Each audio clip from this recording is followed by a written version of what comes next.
Résistant, le gouvernement accélère ses mesures liberticides et encore une fois, l'émotionnel prend le pas sur nos bonnes décisions. La peur et la colère nous poussent à agir dans l'urgence et c'est dans la rue que nous avons volontairement été habitués à exprimer notre désarroi. Les manifestations doivent être demandées pour être autorisées.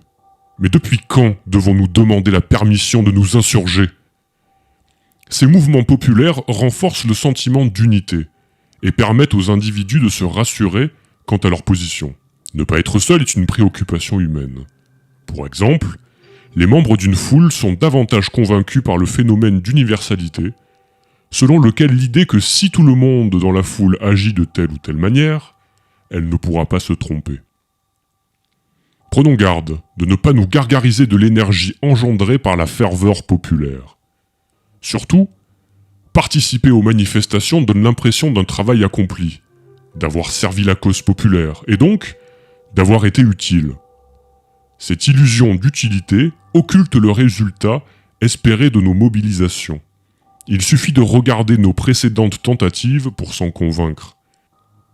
Les manifestants grondent, tandis que les lois passent en silence. Historiquement, les manifestations n'ont jamais fait reculer le gouvernement sur les décisions critiques mettant en péril nos libertés. Et si l'État nous donne l'impression de reculer, ce n'est que pour mieux sauter. L'État a un temps d'avance. Il serait naïf d'envisager le contraire. L'opinion publique a soigneusement été manipulée à coups de propagande médiatique. Il leur suffit de laisser le peuple sortir dans les rues pour obtenir la division souhaitée. Nous sommes donc, d'une quelconque manière, attendus dans les rues. Pro-vax contre anti-vax, autrement dit, gentils citoyens obéissants et responsables, contre dangereux irresponsables vecteurs de virus mortels. Diviser pour mieux régner, toujours ces mêmes méthodes des régimes autoritaires. Les milices, casseurs et autres groupuscules contrôlés par l'État vont progressivement infiltrer nos cortèges pour créer le désordre et légitimer les forces de l'ordre dans la nécessité d'avoir recours à la violence. Ne nous y trompons pas, la violence sera montée en épingle comme à chaque fois, et nous n'y pourrons rien. Ce que nous considérons comme de la légitime défense sera alors tourné comme de l'agression. C'est malheureusement infaillible. Ces infiltrations habituelles visent à discréditer nos mouvements, même les plus pacifiques. Quant aux médias, à leur solde, ils n'attendent que de nous voir dehors pour propager la discorde. Ces stratagèmes sont connus. Faire passer des manifestants pour de dangereux militants d'extrême droite, des antisémites, des négationnistes, des complotistes, des agresseurs. Bref, nous connaissons la musique. Aussi parce que les manifestations, au-delà d'avoir une utilité relative, sont devenues très dangereuses. Combien de vies ont basculé et pour quels résultats ? Nous savons qu'au niveau des groupes d'intervention, les ordres ont été donnés de viser à hauteur de tête avec leurs flashballs. Au-delà des matraques, des gaz lacrymogènes, grenades de désencerclement, des canons à eau, etc. Voudrions-nous à présent nous frotter aux canons à rayons anti-émeutes ? Ces armes de guerre ont crevé des yeux, défoncé des crânes, mutilé des corps jusqu'à arracher des mains, des pieds et sont maintenant capables de nous irradier. Les troupes du gouvernement maîtrisent l'art de la manifestation. Ils savent où nous attendre, où nous diviser, comment nous séparer et comment nous piéger. Les NAS, jugées illégales par le Conseil d'État, sont toujours pratiquées par le gouvernement qui, comme on le sait, ne respecte plus rien. Soyons réalistes, sur le plan de la violence, nous n'avons actuellement pas les moyens de la contenir, et encore moins d'y faire face. Les institutions que sont l'armée, la police ou la gendarmerie ne sont pas encore du côté du peuple. De plus, la violence pourrait légitimer la mise en place de mesures bien plus sévères, comme la loi martiale, ce qui nous plongerait dans un régime bien pire que celui dans lequel nous sommes aujourd'hui. Devons-nous préciser que le pass sanitaire, ainsi que les diverses obligations qui y sont liées, seraient alors imposées par la force ? Doit-on faire le lien avec les nombreux mouvements de véhicules militaires dans tout le pays? L'essor des résistants est un mouvement pacifique qui ne peut cautionner que l'on mette en péril le moindre individu. Il y a selon nous mieux à faire. La violence appelle la violence, soyons donc informés et responsables de nos actes. Différence entre manifestation et rassemblement. Si nous pouvons donner une utilité aux manifestations, c'est celle de créer du lien sur le terrain et de permettre de rallier du monde à notre cause.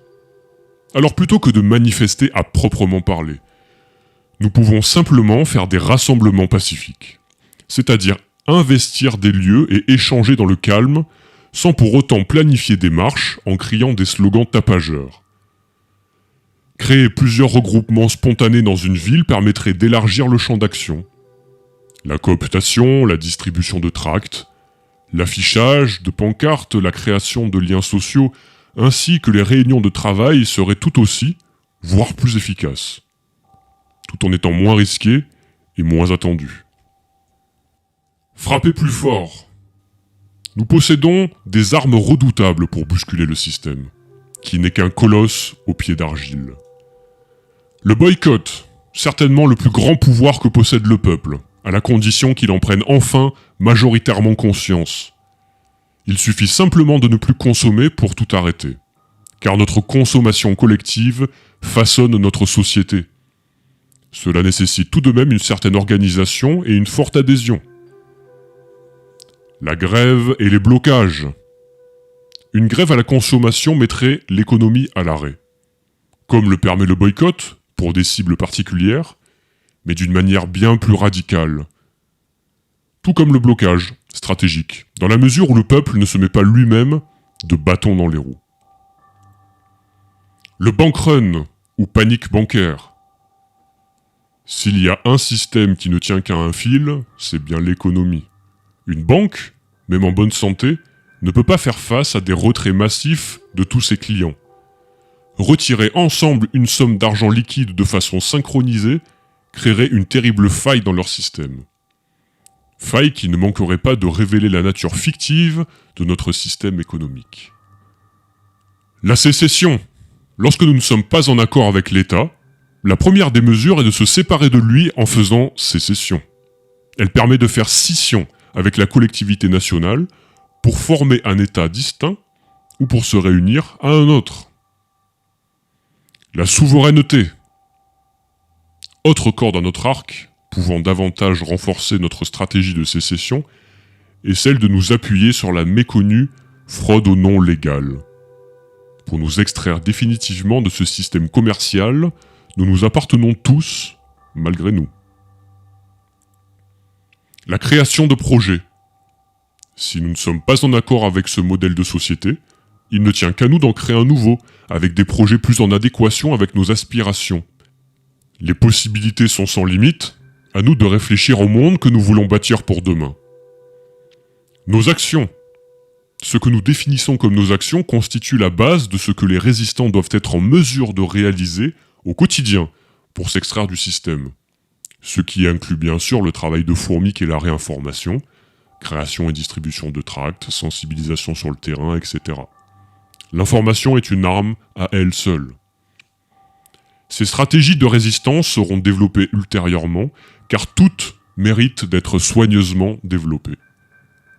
Contactez-nous, la résistance fait appel à toutes bonnes âmes, prêtes à s'engager dans la reconquête de nos libertés. Résistants, agissez, partagez et faisons-les tomber.